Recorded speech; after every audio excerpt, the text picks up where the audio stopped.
1. The slave to desire. Marcus Aurelius, the last of the 5 good emperors, once wrote, "You have power over your mind, not outside events. Realize this, and you will find strength." Yet how many of us live as slaves to our own impulses? The pursuit of fleeting pleasures, the surrender to base urges, these are not the marks of a free man. They are the marks of a man shackled by forces he refuses to acknowledge. The moment you feel the urge and give in without thought, you have surrendered. You've let desire dictate your actions. What is a man without discipline? A puppet, his strings pulled by invisible hands. The great Stoic philosopher warned against wasting time, calling it the most precious resource we own. But what is wasted time compared to wasted essence? Every indulgence in self-pleasure is a transaction.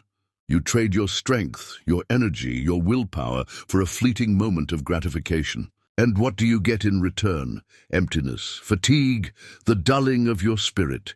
You feel it deep within. You're less than you were before. The Stoics believed in preserving one's vital force and directing it toward higher purposes. A man who squanders it recklessly is not walking the path of wisdom. He is walking toward ruin. The destruction of the will. 3. The destruction of the will. Epictetus, once a slave, became a master of the mind. He taught that freedom is the only worthy goal in life. It is won by disregarding things that lie beyond our control. Yet here you are, allowing something so trivial to control you. You may think you can stop whenever you want, but have you tried? The urges return, stronger each time, demanding obedience. And the more you surrender, the weaker your will becomes. This isn't about mere abstinence. This is about mastery over oneself. A Stoic man does not answer to cravings. He dictates his own path with logic and purpose.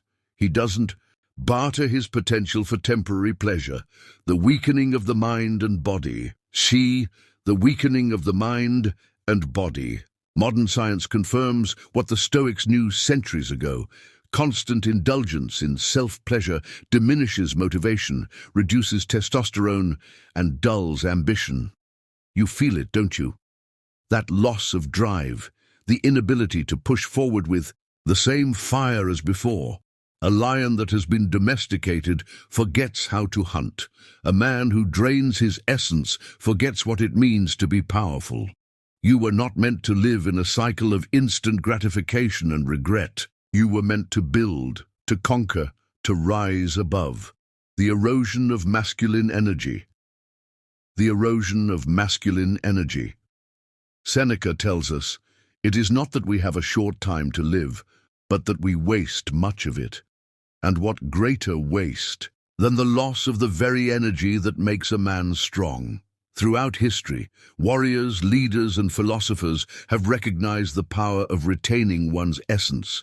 The Spartans, the samurai, the great Stoic emperors, they understood that discipline breeds power. The moment you choose self-control over indulgence, you begin to reclaim your strength. Every urge resisted is a victory. Every act of discipline, a sharpening of your mind. The illusion of comfort. The illusion of comfort. One of the most dangerous lies you tell yourself is that this habit provides relief, that it helps with stress, anxiety, or loneliness. But does it? Or does it leave you more empty, more restless, more discontent? Stoicism teaches us that true peace comes from within, not from escaping reality, but from facing it head-on. Marcus Aurelius wrote, "You have power over your mind, not outside events. Realize this and you will find strength."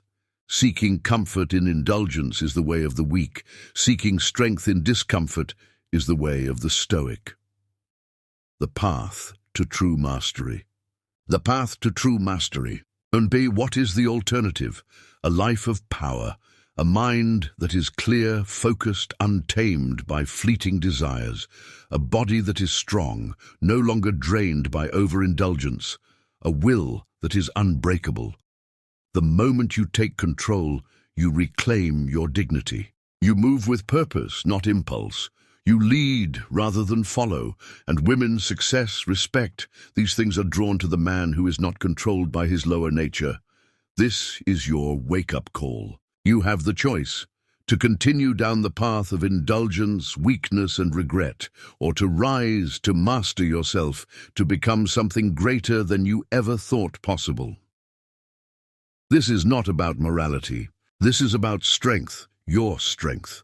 The question is not whether you can stop, the question is whether you will. Men, what will you choose? Will you remain a prisoner to your urges, or will you break free and reclaim your power? Comment below with your thoughts. Let us embark on this journey together, for the pursuit of discipline is not a lonely road. It is the path of all great men.